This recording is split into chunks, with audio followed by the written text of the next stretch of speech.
Um, I am Kamala Harris. My pronouns are she and her. I am a woman sitting at the table wearing a blue suit. Hello everyone, and welcome back to your daily government and financial news update.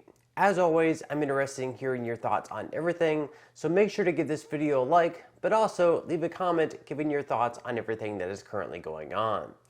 Okay, so today the Federal Reserve is expected to hike its key interest rate by 0.75 percentage point in hopes that it brings down inflation. Of course, some investors believe that the inflation situation is so dire that the Fed may actually decide to raise the interest rate by a full percentage point. For the month of June, year over year, inflation was at 9.1%, its highest in more than 40 years, so things are definitely getting pretty bad out there. Yesterday, in what could be a positive sign, but also negative things to come, Walmart reported that they're beginning to slash prices on clothing and other products. This, of course, is due to the fact that consumers are beginning to pull back on buying clothes and other discretionary items in favor of buying necessities such as food. Because of this, they're now stuck with too much clothing and other bigger ticket items sitting on their shelves, so to help clear these items out, they're forced to cut prices. Because of the news, Walmart's stock fell by over 6%, and companies such as Target and Amazon also saw some pretty large drop-offs as well. Now, whether or not we see a difference in the inflation report for the month of July, we'll just have to wait and see. Of course, while a reduction in prices would generally be a good thing, it could also be a sign that we're headed towards a recession if we're not already in one. This could also lead to Walmart and other businesses feeling the need to either stop hiring new workers or, potentially even worse, lay off some of the workers they have. So while the White House tries to explain away that we're not actually going to be in a recession, even if we do experience 2 consecutive quarters of negative GDP growth, Americans are going to face the consequences. The simple fact is, the majority of Americans feel like we're living through a recession, and so when Biden's economic advisor was confronted with that fact, this is what he had to say. This is a related question, but all the discussions that are happening about the definition of a recession aside, I wonder if you could help us understand how much weight the White House puts on that definition versus just the simple reality that the majority of Americans right now just feel like we are living through a recession right now. Look, our focus is on trying to improve economic circumstances in this country. That's what we are focused on, and that's what all of our policies are designed to do. So when we think about what we're prioritizing, when the president is focused on taking actions like a historic step to put 1 million barrels a day of oil onto the market, it's because we know, and we now have seen in the data, that that helps to reduce energy prices, that helps to reduce gas prices, and we can help to encourage the process we've seen of gas prices coming down by about 70 cents, by about $100 a month. So that's where our focus is. Obviously, we spend a lot of time analyzing economic data, as you do as well. But in the core, that's what our objective is, and that's where our focus is. Even though gas prices have come down by a significant chunk, Americans are still paying much more than they were even 1 year ago. Furthermore, the pain is being felt at other places as well, most notably the grocery store, where items such as eggs are up as much as 33%, as well as the price of energy, which is up by over 41%. Will the price of other things like energy, eggs, and milk, we could just show you that. It's not just, if gas prices were dropping and everything else were about the same, people would probably feel a lot better than they do, but everything is up. So the Biden White House, you need that trajectory to start, the rest of it to start going down, and again, when we hit Tuesday, we are 3 months to the election. Gina was mentioning how the Fed would usually like to be an economic cheerleader. If you're the Biden White House, you would love to have someone be an economic cheerleader right now. But instead, you do have Americans who are focused on inflation, understandably. When you're leaving your house and your basic necessities, prices are going up and outpacing your wage increase, of course, you're going to be focused on that. And so, because of these price hikes, Biden's out-of-touch approach with the ordinary American when dealing with inflation, it's not really all that surprising that according to a recent poll, 75% of Democrats do not want Biden to run again. Tonight, 75%, the vast majority of Democrats, 3 out of 4, don't want Biden to be their nominee in 2024. That is according to a new CNN poll. Out front now, David Axelrod, former senior advisor to President Obama. David, I heard that and sort of stopped in my tracks for a second. 3/4 of Democrats don't want the incumbent president to run again. How worried should Biden be right now about that? Well, I mean, obviously, this is a very unhappy bit of data for him, and I'm sure, it is concerning.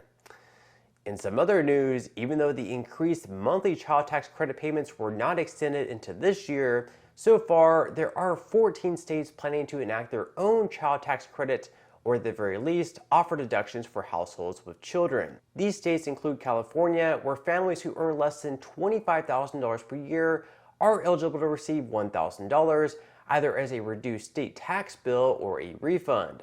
Over in Connecticut, eligible families can apply for a one-time tax rebate to receive $250 for each child under the age of 18, but it does cap at 3 children, so the max would be $750.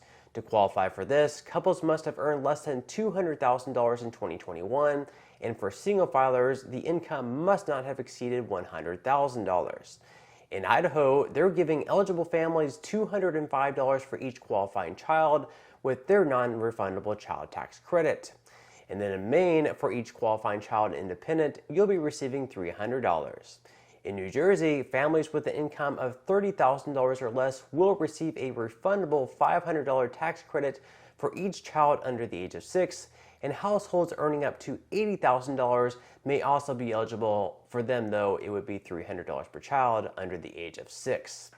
Finally, in Vermont, households with an income less than $125,000 annually are eligible to receive $1,000 per child under the age of 6. Also, you should have seen a list of the other states that I did not mention up on the screen.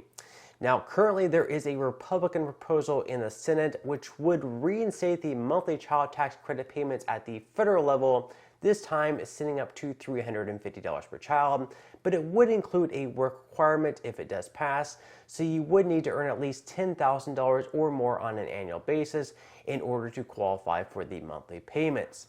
Now, if you do earn less than $10,000 per year, there would be a phased out amount. So if you only earn $5,000, for example, you would still receive a payment, but it only would be half of the benefit. For higher income earners, there would also be a phase-out period as well, so you wouldn't receive the full benefit if you earn more than $200,000 as a single filer, or double that as a joint filer. Additionally, in the plan, expectant parents would receive even more money, as those 4 months away from their due date would receive up to $700 per month, totaling $2,800. So let me know in the comment section below if you would like for this proposal to pass and be signed into law, or just any other thoughts that you may have about these potential child tax credit payments. Okay, now moving into some money news, where the market started out the week quite poorly, with the S&P 500 dropping by 1.15% on Tuesday, the Dow Jones falling off by 0.71%, and the Nasdaq dropping by 1.87%. And with the Fed expected to raise the benchmark interest rates today, you would expect an even bigger drop-off, but so far, futures are actually in the green, with Dow futures up by 0.52%, S&P 500 futures up by 1.04%, and Nasdaq futures up by 1.68%. As far as Bitcoin goes, it's jumped up slightly over 1% in the last day, but has still been down by over 8% in the last week. Now, with that said, with the upcoming rate hikes, markets definitely have the potential to be quite volatile over the next year. Still, there are some really great discounts in the market to be had, so it definitely wouldn't be a bad time to start investing, or if you already are investing, to continue dollar cost average again. So if you would like to receive 6 free stocks and $5 worth of Bitcoin, in the comment section below, I will be leaving a link where you can receive just that from my partner in Webull. And even if you don't feel like investing at this time for whatever reason, once you receive the free stocks, you can always sell them for what they're worth and transfer that money right back to your bank account. Now, in total, you should be receiving a value of around $50 or more, which will be taxable, but still, you can think of it as some free extra money with just a few minutes of work. Now, it could be even more than $50, it could be in the hundreds, it could be in the thousands. These stocks are valued up to, I believe, over $10,000 in total. It probably will be less than that, but still, it's free money if you're willing to put in the work. But on that note, I'm going to go ahead and wrap up this video. If you enjoyed the content in today's video and you would like to see more like it, I would encourage you to give it a like, subscribe to my channel, and also make sure to ring the notification bell. That way you will be the very first to be notified when I do release future videos. And until next time, I hope you have a wonderful day ahead, and I'll see you in the next video.